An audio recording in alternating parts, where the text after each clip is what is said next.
हम घुस के घर में घुस के मारते हैं। This is the narrative. ये एक नैरेटिव है कि उससे क्या होता है कि लोग को ये होता है कि अच्छा किसी भी प्राइम मिनिस्टर इतना नहीं किया कि घुस के मार दिया। Basically domestic politics. अरे बाबा, जब आप घुस के मारते हैं तो फिर आपको लड़ाई भी करनी है, पर वो वाला जो पार्ट होता है, लड़ाई वाला पार्ट, फिर वो एक नैरेटिव बन जाता है। जो इनके अपना टेलीविज़न चैनल है, सारी गोदी मीडिया है, फिर वो उस बात को दबा देते हैं और फिर वो दूसरी तरफ शुरू हो जाती है कि हमने अभी इसी को देख लीजिए आप, सिंदूर के ऊपर बहुत सारे जनरल्स ने किताब लिख दी है। किसी भी किताब में जो पहली रात थी जहाँ पर हमारा भारी नुकसान हुआ है हवाई जहाज का, जो कि सीडीएस ने कहा है कि हाँ कुछ नुकसान हुआ है, हम उसका जिक्र ही नहीं करते हैं और उस किताब में जिक्र ही नहीं है। ये कहना कि हमने 10 मई को वहाँ पे बहुत उनका नुकसान किया, ठीक है हमने किया, अच्छी बात है, लड़ाई है तो होना चाहिए उनका नुकसान भी, पर हवाई जहाज की लड़ाई सबसे अहम होगी हिंदुस्तान और पाकिस्तान के बीच में, और वहाँ जो हुआ हम बात ही नहीं करना चाहते। और इसी की बुनियाद पर कि एयर वॉर में क्या हुआ, ट्रंप है वो बोल रहे हैं कि ये क्या कहते हैं 7 हवाई जहाज गिरे हैं, उनके प्रधानमंत्री अब तो वो 10 पर आ गए हैं। हाँ 10 राफेल गिराने की उनके बात जो प्रधानमंत्री हैं वो यूनाइटेड नेशन में बोल रहे हैं कि हमने 7 इनके हवाई जहाज गिरे और हमने उसका जवाब नहीं दिया, क्योंकि जवाब देना ही नहीं चाहते हैं हम। तो कहने का मतलब ये है कि अगर एक ऐसा मीडिया हमारा हो जो पूरा ऑब्जेक्टिव मीडिया हो, तो वो सरकार से ये सवाल उठाएगा कि साहब ये बताइएगा, जब वो ये यूनाइटेड नेशन में बोल रहे हैं तो हमारी क्या पोजीशन है, वो आप बताइएगा। वो नहीं कोई पूछ रहा है।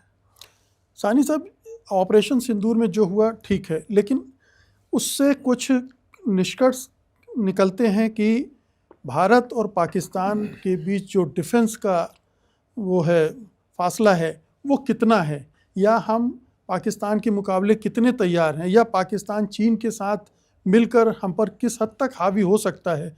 ये जो निष्कर्ष निकले उन पर जरा रोशनी डालिए। देखिए क्या क्या सबक हैं? मैं आपको सीधी सी बात बोलता हूँ, ये जब ऑपरेशन सिंदूर हुआ था उसके पहले मैंने वीडियो करे थे और मैंने समझाया था कि क्यों हमको नहीं करना चाहिए कुछ भी एयर अटैक, क्योंकि चीन उनकी मदद करेगा। हमने किया, बहुत बड़ा नुकसान उठाया है सिंदूर में, वो असलियत है, वो असलियत है।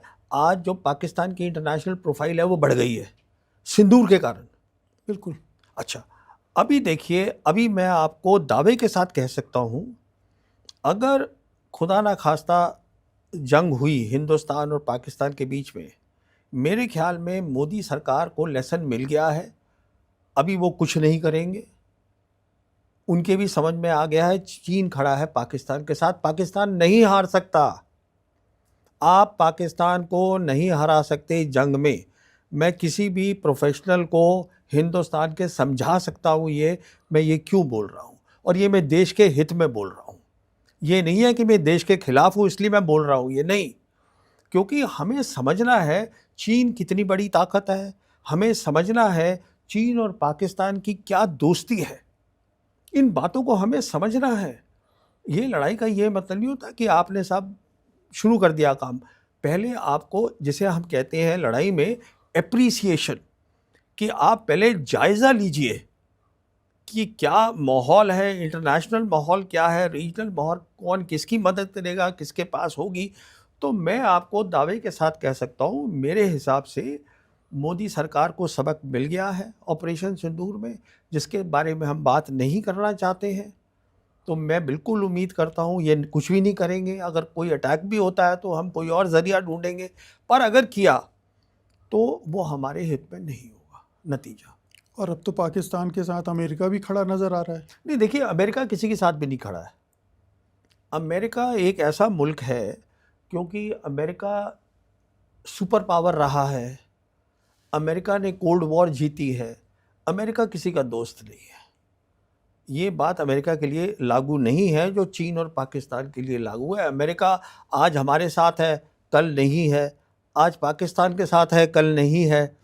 पाकिस्तानी भी समझते हैं, हम समझने से इनकार कर रहे हैं। हमें 1 साल पूरा प्रेसिडेंट ट्रंप ने पब्लिकली हमारी बेइज्जती करी है मुल्क की।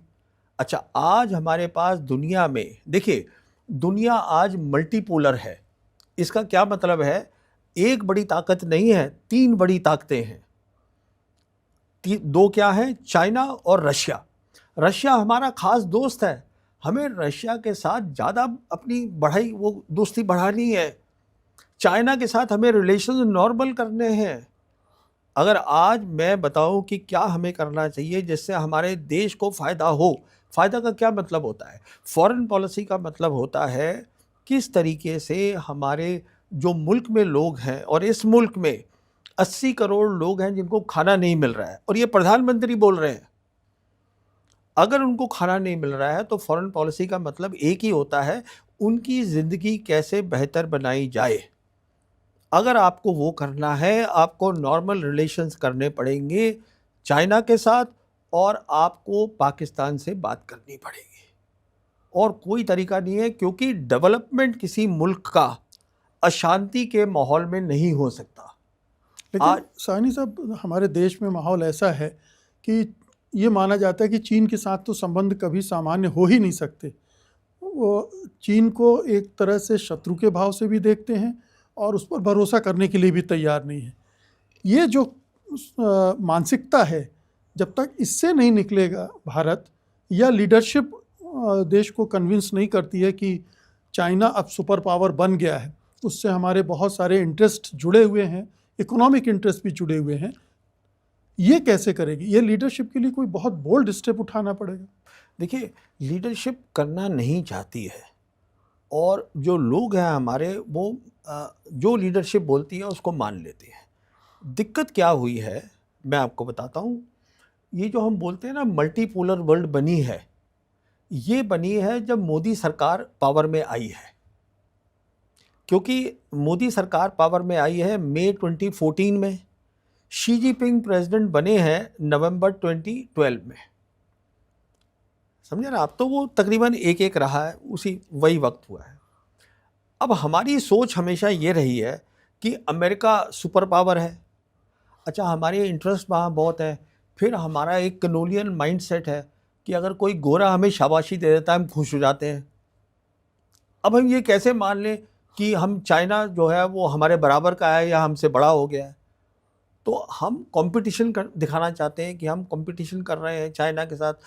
असलियत ये है कि चाइना के साथ कंपटीशन ही नहीं है।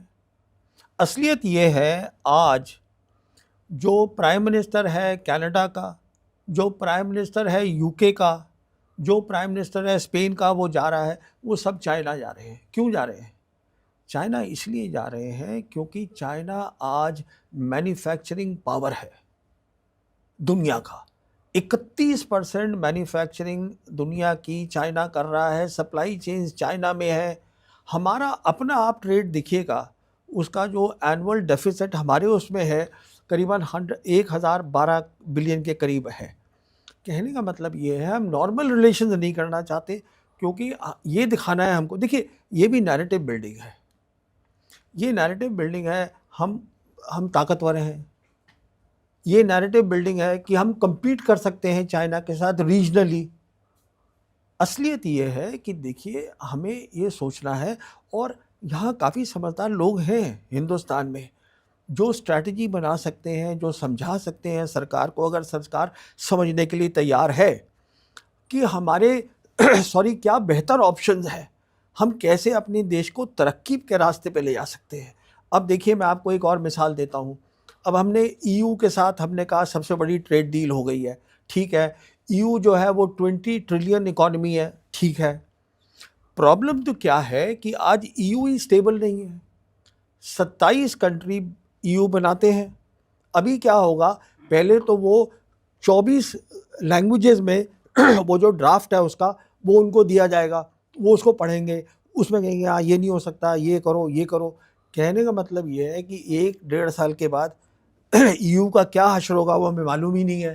तो जब हमारे पास चाइना और रशिया है, चाइना ये तो नहीं कह रहा है कि आप हमें करो। देखिए, आज क्या है, चाइना के साथ इन्वेस्टमेंट कोई नहीं आ रहा है चाइना से, और इन्वेस्टमेंट जो होता है वो प्रूफ होता है म्यूचुअल ट्रस्ट का। तो म्यूचुअल ट्रस्ट तो है नहीं, जो ये ट्रेड चल रहा है वो इसलिए चल रहा है क्योंकि मजबूरी है हमारी, पर ये लोग नहीं समझने की कोशिश कर रहे हैं।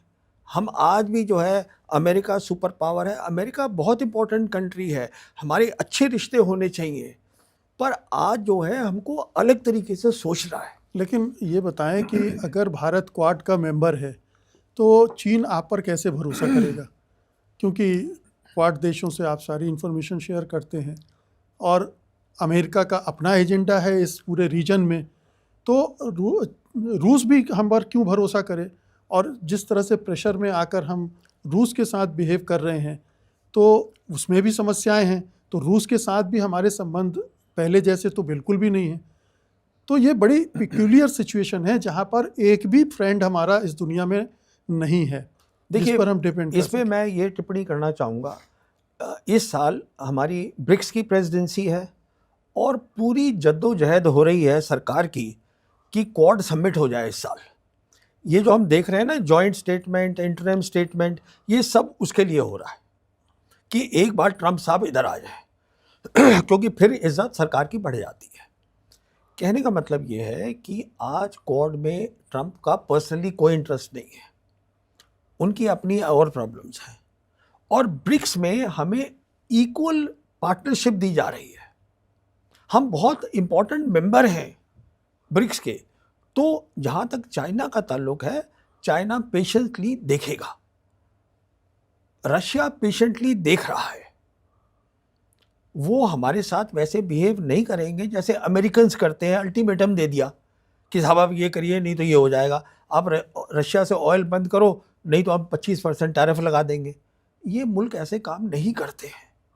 तो हमारे पास अपॉर्चुनिटी आज भी मौका है, पर हम उस मौके को रोज रोज गंवा रहे हैं। Copyright disclaimer under Section 107 of the Copyright Act 1976. Allowance is made for fair use for purposes such as criticism, comment, news reporting, scholarship, and research. Fair use is a use permitted by copyright statute that might otherwise be infringing.